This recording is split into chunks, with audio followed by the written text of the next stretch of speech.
आप में से कई लोगों ने पूछा कि अगर आपका कोई फिटनेस ट्रेनर का इंटरव्यू है, जिम ट्रेनर का अगर आपका कोई इंटरव्यू है तो उसमें आपको ओरिजिनल डॉक्यूमेंट्स लेके जाने चाहिए या नहीं।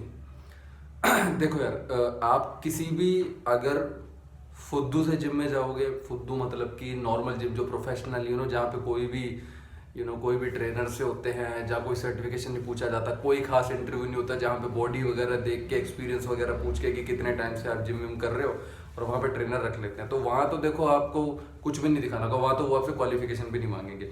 ठीक है, उनको साइड पे करते हैं। मैं यहाँ पे बात करता हूँ अच्छे जो प्रोफेशनल जिम चेन्स हैं, ठीक है, रेपुटेड जो अच्छे थोड़े यू नो अर्बन एरियाज में जो जिम्स होते हैं, प्रॉपर जिम चेन्स, जैसे कि आपने एनी टाइम फिटनेस सुना होगा, राइट।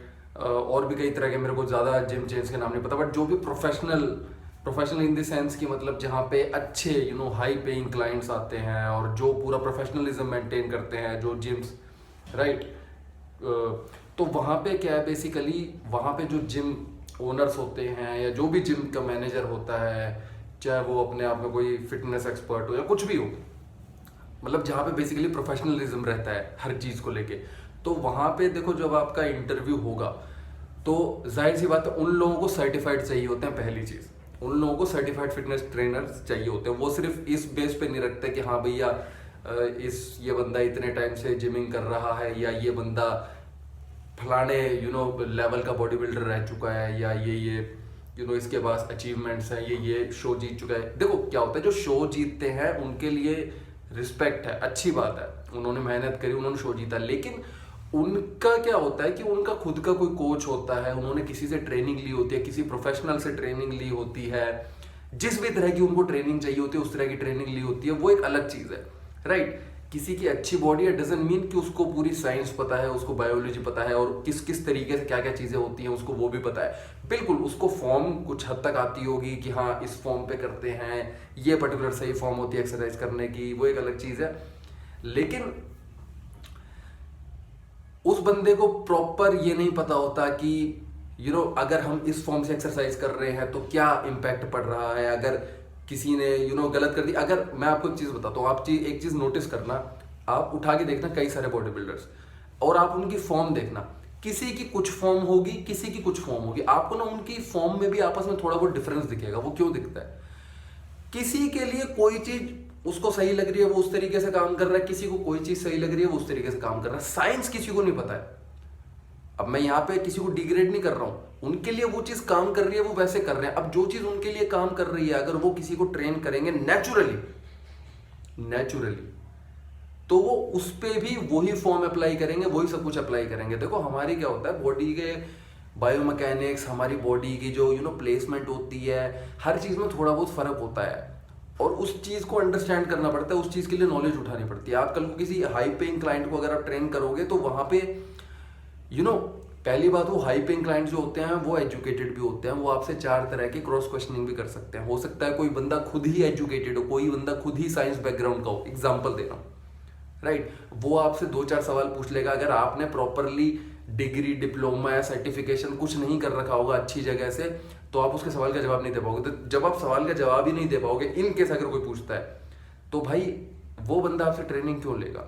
वो बंदा आपसे ट्रेनिंग नहीं लेगा। वो कहेगा कि भाई मेरे को ऐसा ट्रेनर चाहिए जो मेरे सवालों का जवाब दे सके। ये नहीं कि मैंने ही 1-2 सवाल पूछ लिए और वो बंदा अटक गया, जवाब नहीं दे पा रहा, राइट। तो इसलिए सर्टिफिकेशन आपको करना जरूरी है। अच्छे जिम चेन्स में जाओगे तो वहां पे आपका सर्टिफिकेशन वो देखेंगे, अच्छी जगह से सर्टिफिकेशन होगा तो बहुत अच्छी बात है। इंडिया में अगर बात की जाए तो गोल्ड्स वगैरह, K11 वगैरह यहाँ का भी कंसीडर कर लेते हैं, आपका इंडिया में काम चल जाएगा। लेकिन अगर आप बाहर जाते हो तो देखो, जैसे AS है, ISSA है, ईसा करके बुलाते हैं, ठीक है, ये कुछ ऐसे सर्टिफिकेशन है, ACSM, तो ये भाई साहब ऐसे सर्टिफिकेशन है जो वर्ल्ड वाइड रिकॉग्नाइज्ड है। आप किसी भी कंट्री में जाके अगर आप कहोगे कि आप AS सर्टिफाइड हो या आप ISSA सर्टिफाइड हो या आप ACSM सर्टिफाइड हो, क्योंकि ये इनको जो एक्रेडिटेशन मिला हुआ है ये एक्रेडिटेड है। जैसे कि अब AS की अगर बात करी जाए तो NCCA एक्रेडिटेड है और NCCA की बहुत ज्यादा वैल्यू है। बहुत वो एजेंसी, वो ऑर्गेनाइजेशन जो है NCCA, वो जिसको रिकॉग्नाइज कर लेती है, जिसको एक्रेडिटेशन दे देती है, उसकी बहुत ज्यादा वैल्यू बन जाती है। और इसीलिए एएस की बहुत ज्यादा वैल्यू है, क्योंकि एएस एक्रेडिटेड है NCCA से। तो अगर आप एएस करते हो, मैं आपको मौका देता हूं, आप कहीं भी ना किसी बाहर की कोई ब्रांच हो, कोई बाहर की जिम चेन, आप वहां पे कॉल करो और वहां पे आप पूछो कि आपको जो फिटनेस ट्रेनर्स की रिक्वायरमेंट होती है तो आपको किस तरह का सर्टिफिकेशन चाहिए। अपने सर्टिफिकेशन की लिस्ट में अपनी एलिजिबिलिटी क्राइटेरिया जो उनका है उसमें वो एएस का नाम 1000% लेंगे, राइट। तो एएस अगर आपने कर रखा है तो इंडिया तो छोड़ ही दो, इंडिया में तो है ही है, आप बाहर भी जाते हो, US, UK, Australia, New Zealand, south Africa, कहीं मर्जी आप जाओ, वहां पे एएस की बहुत ज्यादा वैल्यू है। ये बात हो गई इसकी, मैंने बहुत ज्यादा लंबा खींच दिया, आई एम सो सॉरी। अब बात करते हैं कि आपको ओरिजिनल डॉक्यूमेंट्स लेके जाने हैं इंटरव्यू में नहीं। तो भाई ओरिजिनल डॉक्यूमेंट्स की देखो ये बात है कि अच्छे जिम में जाओगे, वो आपसे 4 सवाल पूछेंगे। वो बंदा जो वहां पे बैठा होगा ना, जो हायर कर रहा होगा, क्योंकि उसको चाहिए प्रोफेशनल ट्रेनर, तो वो आपसे 2-4 सवाल पूछेगा ना, कोई बहुत मुश्किल सवाल नहीं पूछेगा, वो ऐसे सवाल पूछेगा जिससे उसको बस ये पता लगाना होगा कि ये बंदे ने जेन्युइन सही तरीके से अच्छी जगह से सर्टिफिकेशन कर रखा है नहीं। वो 2-4 सवाल पूछेगा, उसी में उसको पता चल जाएगा कि भाई ये बंदा नहीं है, ये बंदा वो, ये देसी मतलब कि अगेन कोई गलत मतलब ना निकाल ले, मतलब कि इसको एजुकेशन थोड़ी सी भी नहीं है। या मैं देसी नुस्खा है, देसी तरीके, वो कुछ भी नहीं कह रहा भाई, वो बहुत काम के होते हैं, मतलब कि इस बंदे को कुछ नहीं पता। अगर वो आपकी नॉलेज देख लेते कि हाँ भी इस बंदे को सही नॉलेज है, अगर आप उस वक्त ओरिजिनल डॉक्यूमेंट्स अपने नहीं भी लेके गए हो तो भी कोई बात नहीं, आप वहां बताओ जरूर कि हाँ मैंने ये, वो पूछेंगे तो आप बता दो कि मैंने ये सर्टिफिकेशन कर रखा है, मैंने ये डिप्लोमा है, जो भी आपने कर रखा है वो आप बताओ वहां पे। उसके बाद वो आपको बता देंगे, अगर आपको वो हायर करेंगे कि हाँ भाई आप ऐसे ऐसे ज्वाइन कर लो, और जब आप ज्वाइन करो तब आपके ये डॉक्यूमेंट्स हैं, ओरिजिनल डॉक्यूमेंट्स, आपकी आईडी प्रूफ और आपकी सर्टिफिकेशन वगैरह, ये आप ले आना, तो आप भाई ले जाना वहां पे।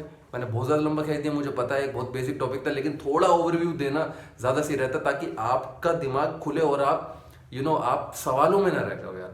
फिर भी कुछ सवाल आएंगे तो भाई आप करो, कोई दिक्कत की बात नहीं, मैं उनके रिप्लाई करूंगा। And I am so sorry, मैं इंस्टाग्राम पे कभी कभी रिप्लाई नहीं कर पाता हूँ, कमेंट्स की मेरी कोशिश रहती है मैं रिप्लाई दूं, रिप्लाई मैं दोनों की दे देता हूँ, बट थोड़ा देर सवेर जरूर हो जाती है, इसलिए मैं थोड़ी वीडियो लंबी बनाता हूँ ताकि आपके समझ में आ जाए, राइट, आपकी कोई कंफ्यूजन ना रहे। तो भाई ओरिजिनल डॉक्यूमेंट्स आप लेके भी जा सकते हो, आप नहीं भी लेके जाओगे इंटरव्यू के टाइम तो कोई बात नहीं, आप बाद में लेके चले जाना, क्योंकि अच्छे जिम चेन में आप इंटरव्यू दोगे तो भाई वहां पे वो आपको भांप लेंगे, आपसे 4 सवाल पूछेंगे, उनके आप ढंग से जवाब दोगे तो उनको वैसे पता चल जाएगा भाई ये बंदा सर्टिफाइड है, इस बंदे को एजुकेशन है, इस बंदे को नॉलेज है, सिंपल। बाकी लेके जाना हमेशा ही बेटर है, लेके जाओगे तो और थोड़ी वेटेज मिलेगी आपको, राइट।